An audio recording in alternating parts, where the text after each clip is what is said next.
Welcome to another episode of Stand Up Mixology. It is me, the cocktail bruiser, the Donner of Henley's, back again to demonstrate another recipe. Or 2, 3 recipes. Now, if you thought I had a lot of bottles out when I made the wooden shoe a few episodes ago, you're in for a surprise today. I'm going to show 3 ways of making a Sazerac cocktail.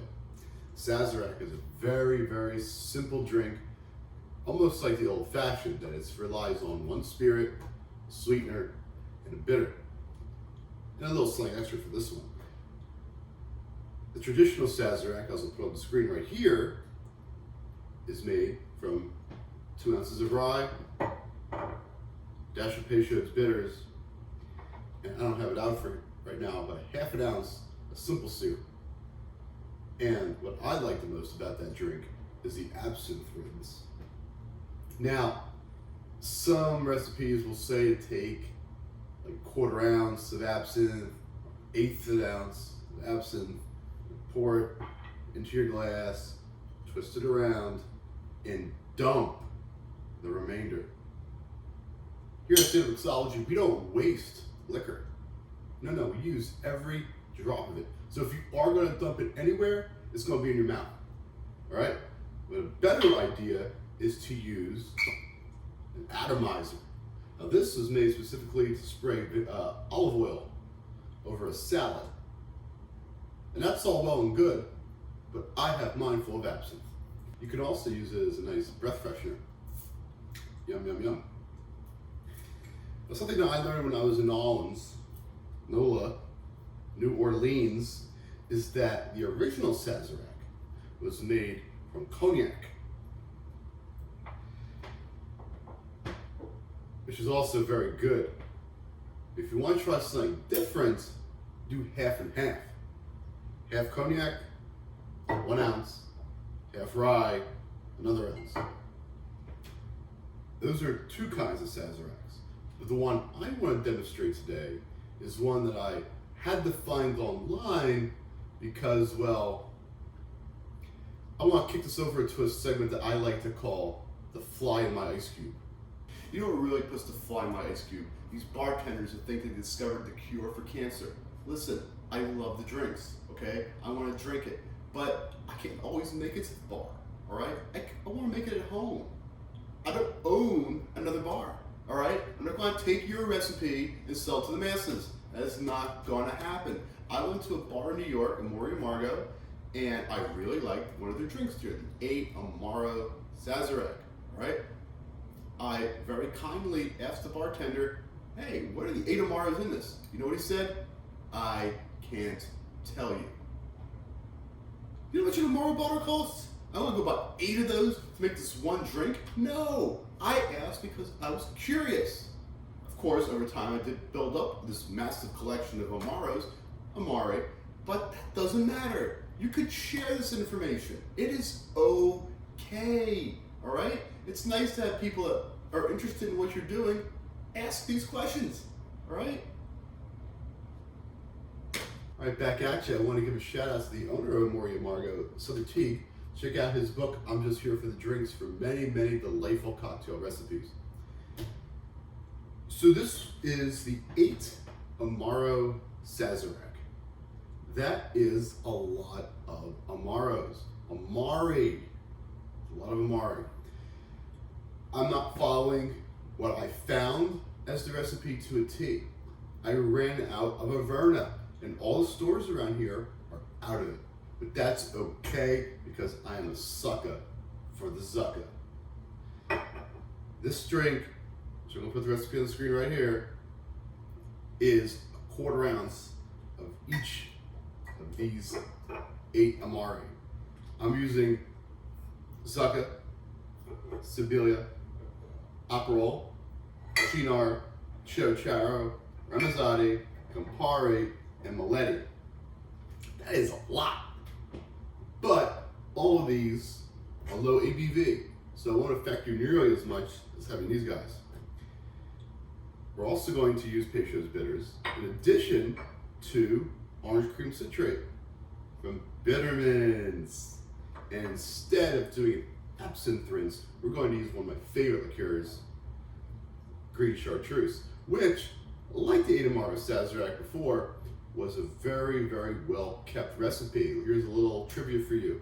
The recipe for green chartreuse and yellow chartreuse is held by 3 Benedictine monks, neither of whom have the entire recipe. That is compartmentalization of intelligence, very smart. I'm going to demonstrate how to make this drink right now, even though it's quite obvious when I told you it's a 1/4 ounce. But because I know you love seeing me, I am going to do it for you right now. Got our jigger. We got our shaker.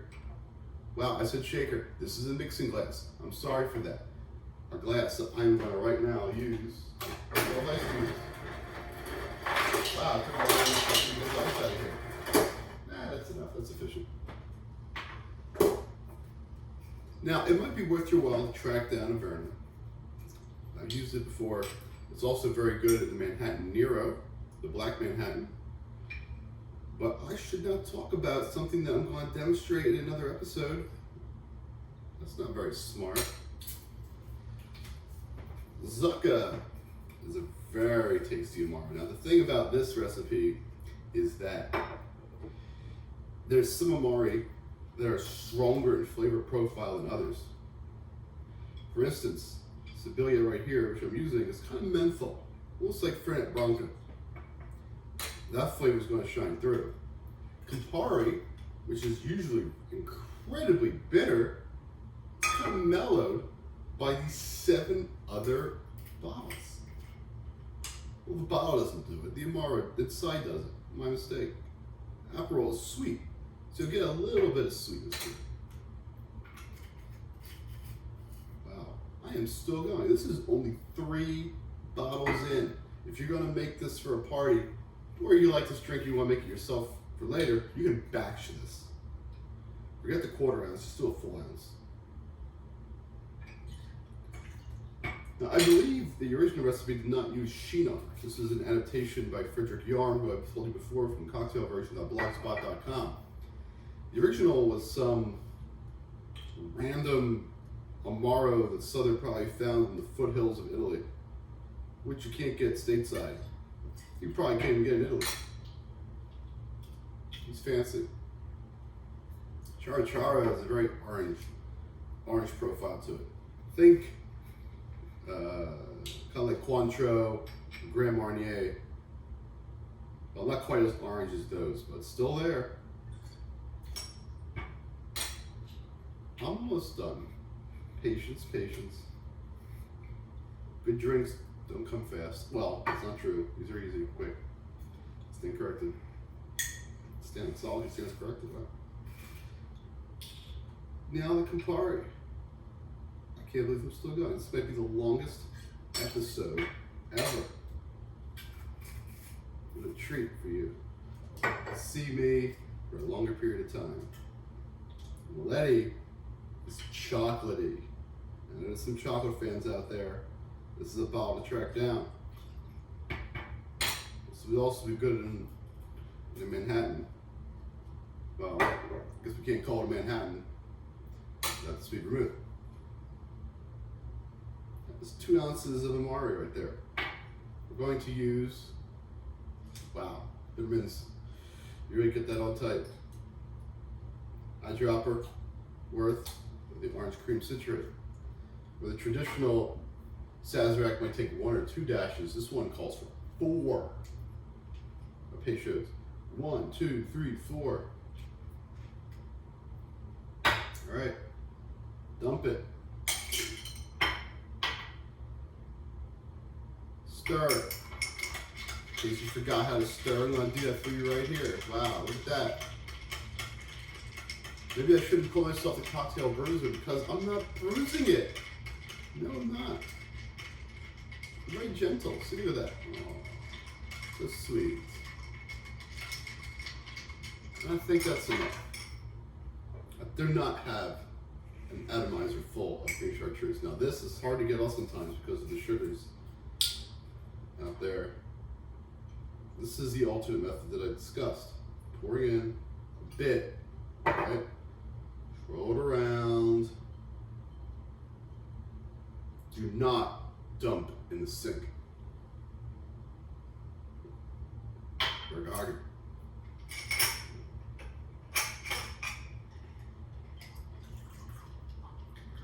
One would spread the oils, the lemon peel over the drink. I don't have any lemons. I don't like wasting.